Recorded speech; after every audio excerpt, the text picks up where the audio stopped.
홍익대학교 건축학과 유현종 교수는 자기가 지금까지 보았던 건축물 중에서 가장 좀 감동이 되는 건축물 30개를 뽑아서 소개를 했습니다. 프랑스 파리에 있는 그 현대미술관 퐁피두 센터를 그 중에 하나로 뽑았는데, 이 퐁피두 센터는 그 프랑스 사람이 가장 좋아하는 현대 건축물 2위에 선정이 되었습니다. 그 책 내용 중에 이 퐁피두 센터를 소개하는 부제가 뭐냐면 건축의 본질은 무엇인가입니다. 이 내용을 가져와서 제가 설교 제목으로 가져왔거든요. 그래서 오늘 설교 제목이 신앙의 본질은 무엇인가입니다. 이 건축에 있어서 가장 본질적인, 가장 기본이 되는 명제가 무엇인가? 중력을 이기는 것이라고 설명을 합니다. 너무 당연한 거 아니겠습니까? 건축물이 시간이 지나면서 그 자리에 있어야 되죠. 시간이 지났는데 건축물이 무너지거나 변형이 온다면 이 건축물에서의 가장 중요한 기능을 상실한 것입니다. 우리 한국에서 다리가 무너지고 백화점이 무너지고 아파트가 기울어지고, 사실 이런 소식을 우리가 접했을 때 놀라지 않았습니까? 이 퐁피두 센터에 좀 특징이 있는데요. 사진을 보게 되면 보통 현대 건축물들은 건축물 안에 때로는 이 공기 순환로, 또 물이 지나가는 통로, 전기선 같은 이런 부분들을 보통 건축물 안에 숨깁니다. 이 퐁피두 센터는 이 건축물 외관에 다 빼놨습니다. 외관에 여러 개의 파이프가 지나가는데 파이프 색깔을 달리해가지고 그 파이프 안에 들어가는 게 뭐가 들어가는지를 구분해 놓았습니다. 이 미술관이니까요. 미술품을 관람하다 보면 기둥이 있으면 불편하잖아요. 그래서 이 기둥을 없애기 위해서 이 사진을 보시면 이 건축물 외관에 이 간철봉과 이 강철 케이블로 이 건물을 지탱하도록 구조를 설계를 했습니다.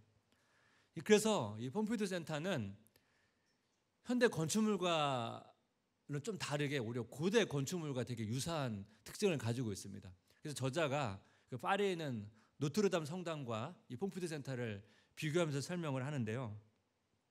이 고대 건축물이나 현대 건축물은 이 중력을 이겨야 된다는 이 기본적인 전제를 가지고 출발을 하죠. 다만 이제 재료에 따라서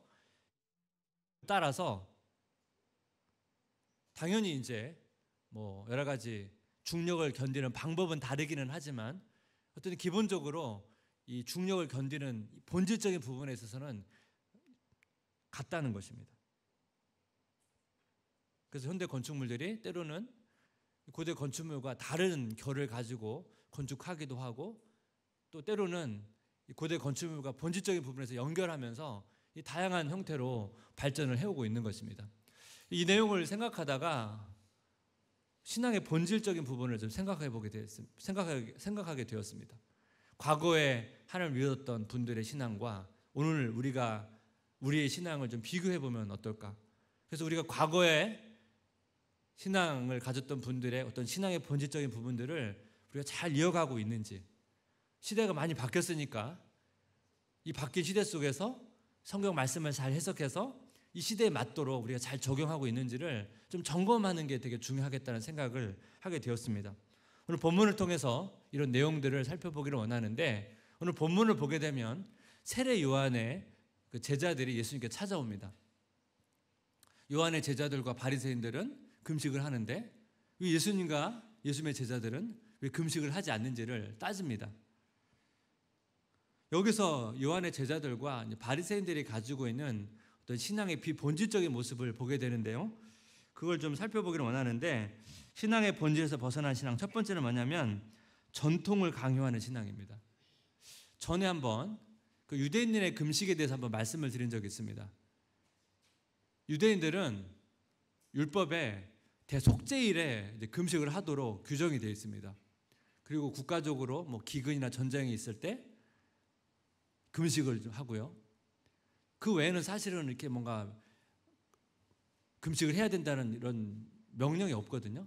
근데 바리새인들은 매주 월요일과 목요일에 정기적으로 금식을 했습니다. 바리새인들과 같은 좀 특정한 그룹들이 매주 정기적으로 금식을 했고, 모든 유대인들이 이렇게 금식을 한 것은 아닙니다. 근데 요한의 제자들도 이 바리새인들처럼 매주 이 정기적인 금식을 했던 것 같습니다. 율법에서 매주마다 금식을 해야 된다고 규정이 돼 있다면 요한의 제자들이 예수님께 했던 문제제기 합당하지만 이 특정한 그룹들이 했던 이 금식을 모든 다른 사람들에게 요구하는 것은 사실 맞지는 않습니다. 우리가 만약 매주 정기적인 금식을 하고 있다고 여러분 상상을 해봅시다. 그것은 우리가 하나님 앞에서 자기가 스스로 결단한 거겠죠? 근데 이것을 가지고 다른 사람들이 금식하지 않는다고 그 사람을 향해서 비판하는 것은 문제가 있다는 것입니다. 예를 든다면 말씀을 읽거나 기도하는 것을 권면한다면 이것은 가능하죠. 왜냐하면 성경에서 하나님의 자녀들은 정기적으로 말씀 보고 기도할 것을 권면하거나 명령하기 때문에 이런 권면은 가능하지만 특정한 그룹만 하는, 나만 하는 어떠한 경건 행위를 다른 사람에게 요구하는 것은 맞지 않을 수 있다는 거예요.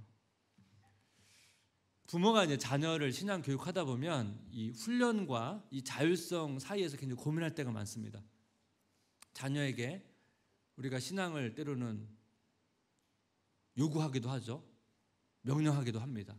근데 이렇게 명령한다고 해가지고 좋은 결과가 항상 나오는 것도 아니고, 또 자녀에게 신앙을 자율적으로 맡긴다고 해서 또 좋은 결과가 나오는 것도 아닙니다. 특히 자녀가 어릴 경우에는 성숙한 판단을 하지 못하기 때문에 그런 자녀에게 이 자율성을 맡긴다는 것도 사실 어떠한 측면에서는 맞지가 않거든요. 그래서 사실 이게 되게 어려운 부분이죠. 제가 생각하기에는 자녀가 어릴 때는 훈련을 잘 시키고 커가면서 조금씩 이제 자율성을 맡기는 것이 맞지 않나 그런 생각을 저는 합니다. 어쨌든 내가 하는 어떠한 신앙적인 그 모습을 누군가에게 적용시킬 때는 그런 부분에 있어서 잘 점검을 해야 된다는 겁니다. 신앙의 본질에서 벗어난 신앙 두 번째는 뭐냐면 세속화에 물든 신앙입니다. 이 바리새인의 경우에는 율법뿐만 아니라 율법에서 추가된 세부적인 규칙까지 지켰던 그룹이긴 한데요. 지난주 살펴봤던 세리의 경우에는 다릅니다. 모든 유대인이 다 율법을 철저히 지킨 게 아니에요. 세리의 경우에는 오히려 이 세속적인 가치를 추구했던 사람이거든요. 그렇다면 그리스도인도 마찬가지죠. 이 넓은 스펙트럼 안에 우리도 어느 위치인가 다 지금 존재하고 있는데, 그 사회학자인 찰스 버거는 이 현대의 교회를 이렇게 분석을 했습니다.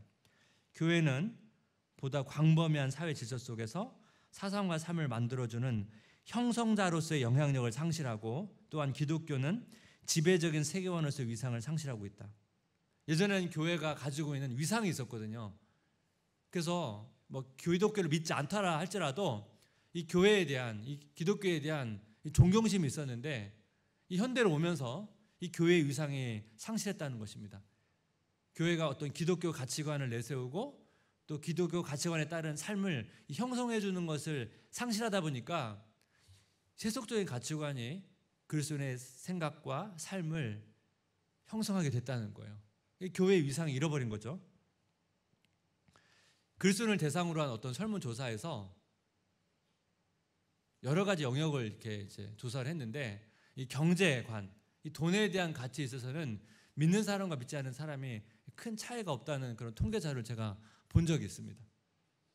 이런 내용을 종합해 볼 때 그리스도인들이 새로운 이 세상 속에서 새로운 삶을 주장할 수 있죠. 마치 유대인이 그리스도인이 됐다면 유대인의 전통에서 벗어나야 되는 것처럼 새로운 삶을 살아야 되는데, 그 새로운 삶이 이 세속화로 가는 길로 간다면 또 그것은 또 다른 잘못된 선택이라는 것입니다.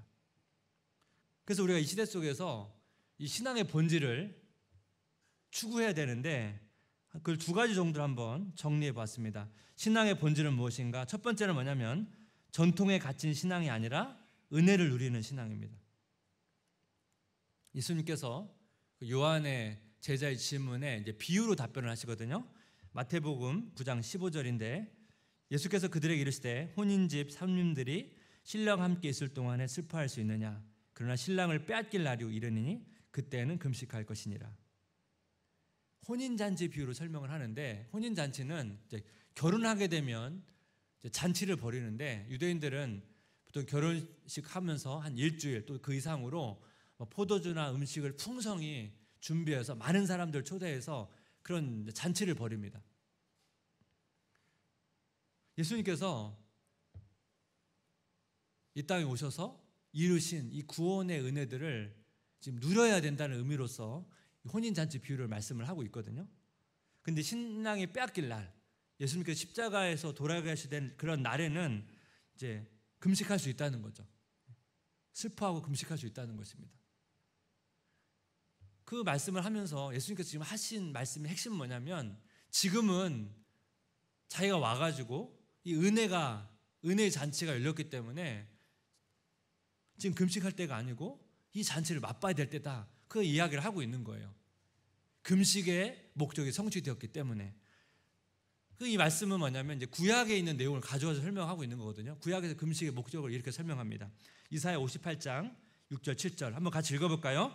내가 기뻐하는 금식은 흉악의 결박을 풀어주며 명예의 줄을 끌어주며 압제당하는 자를 자유하게 하며 모든 멍에를 꺾는 것이 아니겠느냐.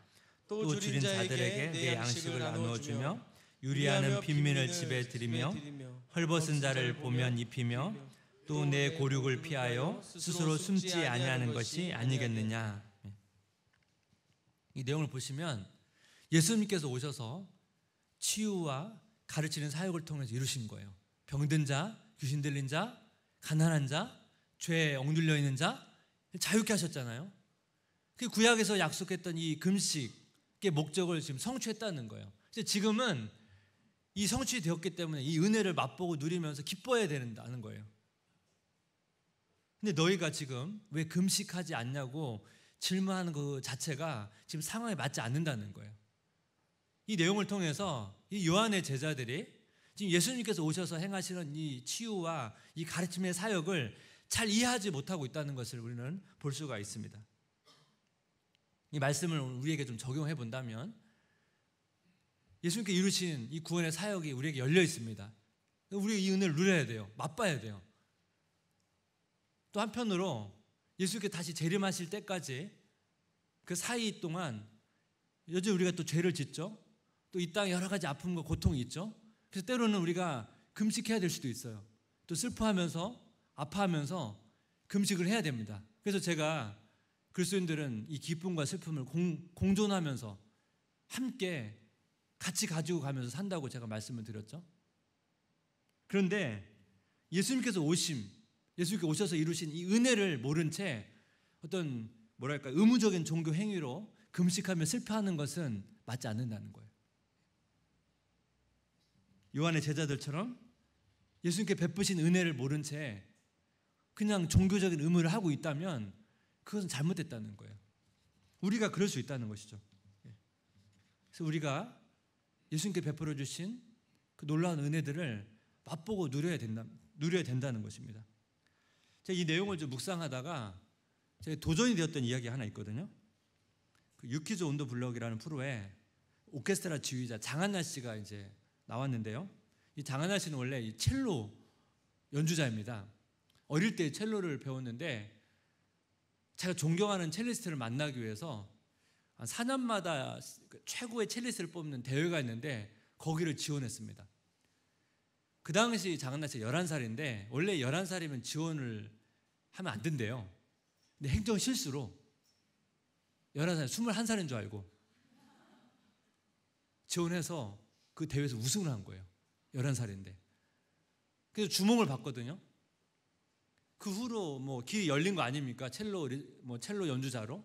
근데 첼로를 매일매일 연습하다 보니까 너무 이 첼로에 몰입해서 하다 보니까 좀 더 넓은 음악 세계를 경험하고 싶은 거예요. 그래서 첼로 연주자를 그만두고 오케스트라 지휘자로 진로를 바꿉니다. 이 장한나 씨가 이제 베토벤을 좋아하는데요. 이 베토벤을 이제 지휘하려면 이제 베토벤 교향곡 같은 거 악보가 있으면 거의 책처럼 되게 두꺼운데 그거를 이제 해석을 해야 되잖아요. 해석을 해야 이제 악기 연주자들과 함께 그걸 지휘를 하잖아요. 이 베토벤 그 악보를 가지고 고민하는 거예요. 베토벤은 왜 이런 음표를 그렸을까? 왜?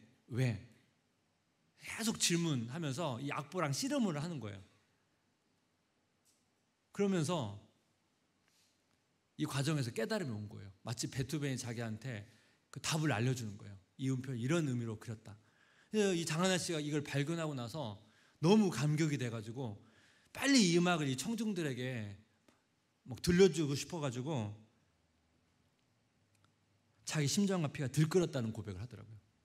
그래서 마치 이제 막 그 악보가 담긴 그 책, 거기 음표들이 막 살아 움직이는 거예요, 같은 거예요. 막 꿈틀거리면서. 그래서 이 악보에 있는 음표들을 해방시켜주고 싶은 지휘자로서 그런 마음이 생긴 거 아니겠습니까? 살아 꿈틀거리는 악보를 어떻게 하면 이 청중들에게 전해줄까? 이 내용을 제가 보면서 제가 도전을 받았습니다. 저도 비슷한 입장 아닙니까? 이 살아있는 하나님의 말씀인데 어떻게 하면 이 살아있는 말씀을 이 성도들에게 이 그대로 이 살아있는 채 전해드릴까? 이 늘 고민이거든요. 항상 설교하고 나면 후회하고 아쉽고. 성도도 개인적으로 한번 여러분 적용해 보시면, 여러분 매일매일 말씀 보시잖아요. 큐티하거나 통독 안 하시나요? 이 장하나 씨의 악보를 보면서 느꼈던 그 감격, 감동을 우리도 매일매일 말씀 묵상하고 읽으면서 느껴야 되잖아요. 사실 말씀은 진짜 살아있고 운동력 있는 건데, 이 말씀이 정말 살아있고 운동력이 있고 이 책 속에 갇힌 게 아니고 정말 살아있다면 이 살아있는 말씀이 우리 안에 그대로 우리 마음 가운데 전달될 때 우리가 얼마나 큰 은혜를 누리겠습니까? 사도행전 17장 11절 세 번역으로 보게 되면 한번 같이 읽어볼까요? 베레아 유대 사람들은 데살로니가 유대 사람들보다 더 고상한 사람들이어서 아주 기꺼이 말씀을 받아들이고 그것이 사실인지 알아보려고 날마다 성경을 상고하였다. 상고하다라는 단어가 연구와 조사를 통해서 어떤 것의 본질이나 그 진실을 파악하는 것, 이런 의미를 가지고 있습니다. 이 단어가 우리가 어떤 재판을 할 때 어떤 사람을 신문하잖아요. 그 단어에도 이 단어가 쓰이거든요. 베레아 사람들은 말씀을 듣고 어떻게 해요? 사실인지 그 말씀을 파고 들었다는 거예요. 말씀의 의미를 더 깊이 알고 싶어서. 마치 장한나 씨가 베토벤 악보를 가지고 왜 이 음표가 이렇게 기록되었지? 씨름한 것과 똑같은 방식으로 그 말씀을 파고 들었다는 것입니다. 제자훈련이 이제 한 학기 끝났는데 이 제자훈련생 한 분 중에 이 베레아 사람 같은 분이 계세요. 이 제자훈련 숙제 중에 설교 요약하는 게 있거든요. 보통 설교 요약을 보통 좀 간략하게 대지 중심으로 정리하도록 이렇게 가이드를 드리는데, 이분은 제가 설교하다 보면 뭐 성경 구절도 나오고 뭐 책 인용도 나오고 여러 가지 예화들 막 쓰는데, 이분은 막 그 배경까지 다 조사하세요. 오늘 유현종 교수의 책을 하나 소개했는데 책 제목이 말씀드리지 않았거든요. 이분은 그 책 제목도 막 찾아내세요. 그래서 막 그 설교를 이제 다시 한번 말씀을 가지고 이렇게 되새기는 작업을 하시는데, 종종 이분이 그 설교 나누시면 제가 주중에 설교 준비하면서 받은 은혜보다 더 큰 은혜를 누리세요. 이 베레아 사람처럼 말씀을 가지고 깊이 파고 들어가니까 그만큼의 은혜를 더 누리는 겁니다. 말씀 안에서 은혜를 누리려면 신앙의 본질, 붙잡아야 할 신앙의 본질 두 번째는 뭐냐면 단절될 신앙이 아니고 연결되는 신앙. 이게 무슨 의미냐면, 오늘 본문을 보시면 예수님께서 제자의 질문에 계속 비유로 답변을 하십니다. 이 비유의 사전적 정의를 보게 되면 이렇거든요. 어떤 사물이나 현상을 그와 비슷한 다른 사물이나 현상에 빗대어 표현함. 어떤 사물과 현상을 우리 일상에서 친숙한 어떤 사물과 현상에 빗대어서 표현하는 거예요. 예수님께서 지금 비유를 계속 설명하는데, 사실 바리새인들도 그 메시아가 오시면 이루게 될 하나님의 나라를 설명을 했거든요. 예수님께서 오셔서 하나님의 나라에 대한 설명을 하시는데, 여러분 말씀을 보시면 알겠지만 이 하나님의 나라, 천국 비유를 보시면 비유가 굉장히 연속적으로 설명합니다. 예수님께서 어떤 걸 진리를 설명할 때 이 비유적 표현을 많이 사용했습니다. 근데 그 비유의 내용을 보게 되면 이스라엘 사람들이 일상에서 살아가는 내용들을 가지고 설명을 하세요. 그래서 이스라엘 사람들이 예수님의 비유를 듣고 공감하기도 하고 때로는 그 비유의 가르침에 놀라기도 하고 그런 일들이 있었거든요. 왜냐하면 바리새인들이 가르쳤던 하나님의 나라와는 차원이 다르기 때문에. 오늘 본문에도 비유를 3번이나 말씀하세요. 혼인잔치 비유, 그 다음에 생배조각, 새포도주와 가죽 부대. 다 이 3가지 비유 모두 이스라엘 사람들 일상에서 가져온 비유인데, 생배조각 비유와 새포도주 비유를 좀 살펴보면 마태복음 9장 16절 17절입니다. 생배조각을 낡은 옷에 붙이는 자가 없나니 이는 기운 것이 그 옷을 당기어 헤어짐이 더하게 되며, 새포도주를 낡은 가죽 부대에 넣지 아니하나니 그렇게 하면 부대가 터져 포도주도 쏟아지고 부대도 버리게 됨이라. 새 포도주는 새 부대에 넣어야 둘이 다 보존되느니라. 생배조각을 낡은 옷에 붙이면 옷이 기어져서 오히려 옷이 버린다는 거죠. 새 포도주를 낡은 가죽 부대에 넣으면 포도주와 가죽 부대 다 버리게 된다는 거예요. 이 두 비유는 사실 혼인잔치 비유랑 같은 내용이거든요. 같은 비유, 같은 메시지를 지금 하고 있는 거예요. 그럼 이것은 강조의 표현이거든요. 그럼 이 비유가 말하고 있는 핵심은 뭘까요? 지금 예수님께서 오셔서 지금 이루어진 새로운 은혜가 너희들이 생각하는, 유대인이 생각하는 그 전통으로는 담을 수 없다는 거예요. 비슷한 게 여러분 산상수훈도 마찬가지예요. 예수님께서 해서 산상수훈 말씀하면서 율법을 가지고 얘기하면서 너희는 이렇게 생각했지만 새로운 해석을 하잖아요. 과거 율법으로는 예수님의 진리와 은혜가 담길 수 없다는 거예요. 이 얘기를 지금 계속 강조하면서 말씀하고 있는 거거든요. 제가 이 내용을 좀 묵상하다가 이 말씀을 좀 다른 관점으로 좀 보게 됐습니다. 뭐냐면 예수님의 비유는 그 당시 사람들을 놀라게 했거든요. 오늘날 우리가 이 성경을 읽을 때 예수님의 비유에 놀라는가? 많이 안 놀라는 것 같다는 생각을 했어요.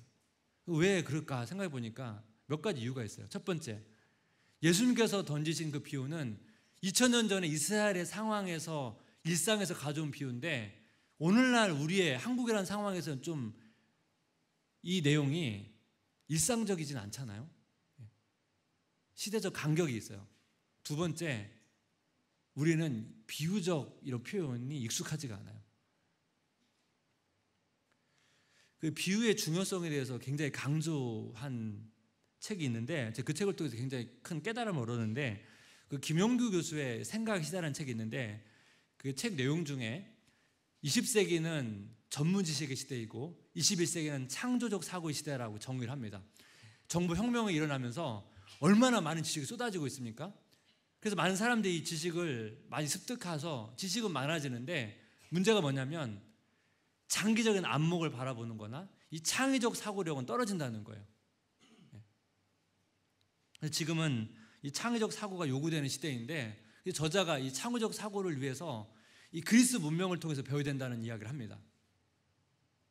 이게 무슨 내용이냐면, 우리가 보통 그리스 문명하면 그 문명의 결과인 뭐 문학이나 뭐 미술이나 이런 예술에 주로 포커스를 맞추는데, 이 그리스 문명을 꽃피운 도구, 이 도구에는 별로 관심이 없다는 거예요.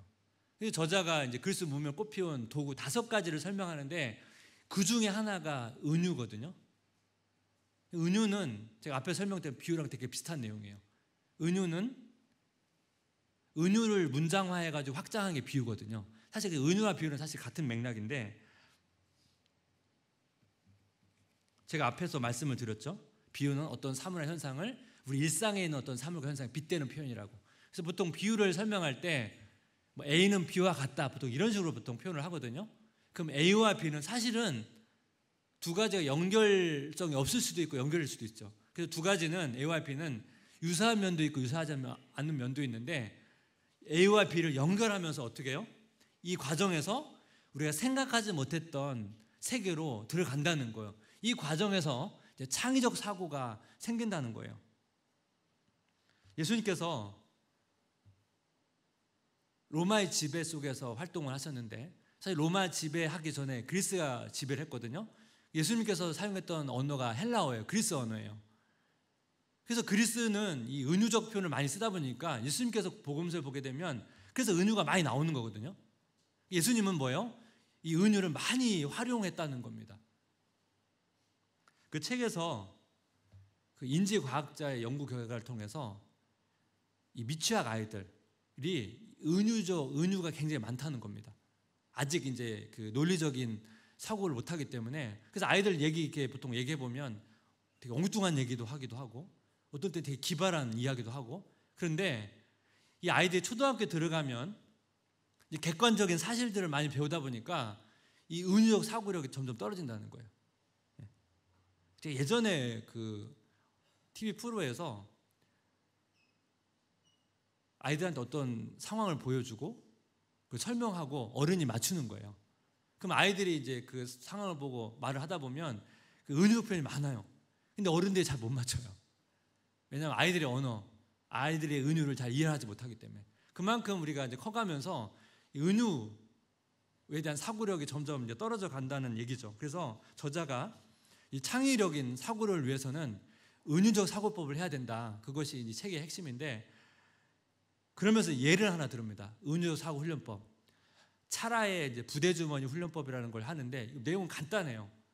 이 부대 주머니에다가 종이 쪽지에 이제 단어들을 써가지고 막 넣어요. 그래놓고 이제 종이 2개를 뽑는 거예요. 그럼 2 단어를 뽑잖아요. 그럼 예를 들어서 이런 거죠. 뭐 책이라는 단어를 뽑았고 여행이라는 단어를 뽑았어요. 그러면 책은 여행이다, 여행은 책이다, 이렇게 만드는 거예요. 그 다음에 왜 책이 여행인지, 여행이 책인지를 생각하는 거예요.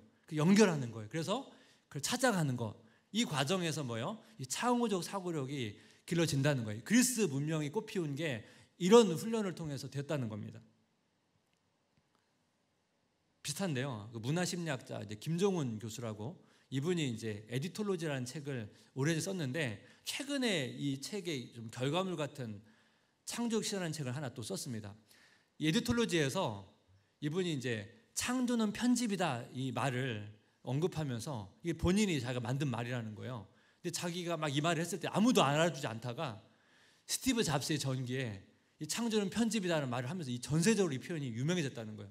자기가 먼저 했는데 뭐 억울하다고 그 얘기를 하면서, 이 창조는 편집이라는 말이 뭐냐면, 이 편집이라는 건 뭐예요? 이미 가지고 있는 지식을 편집한다는 거는 연결한다는 거예요. 단편적인, 서로 관련 없는 단편적인 지식을 연결해서 자기에게 적합한 창조적 지식으로 만들어내는 것, 이게 이제 창조는 편집이다. 그 말 핵심이에요. 본인이 이제 그분이 이제 자기 어떤 사고나 글쓰기 방식을 그렇게 한다는 얘기를 하고 있는 것입니다. 제가 이 내용을 생각하면서 예수님께서도 이 은유적 사고를 하셨잖아요. 비유도 말씀하시고 일상에서 일어나는 일을 가지고 말씀과 연결하죠. 예를 대표적으로 누가복음 12장 24절 한번 읽어볼까요?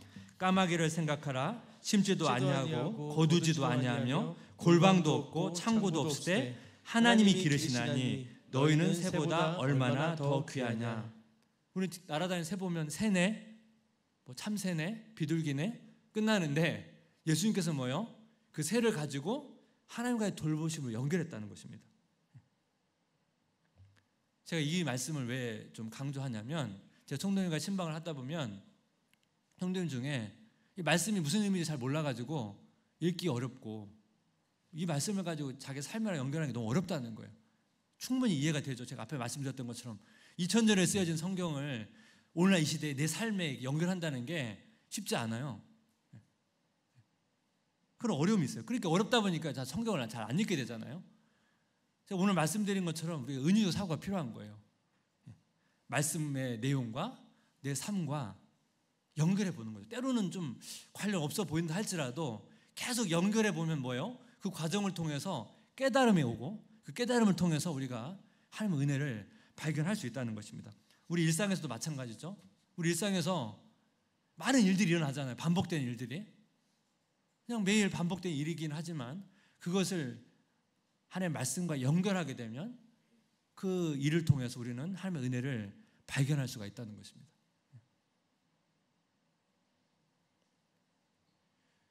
제가 독서하는 습관 가운데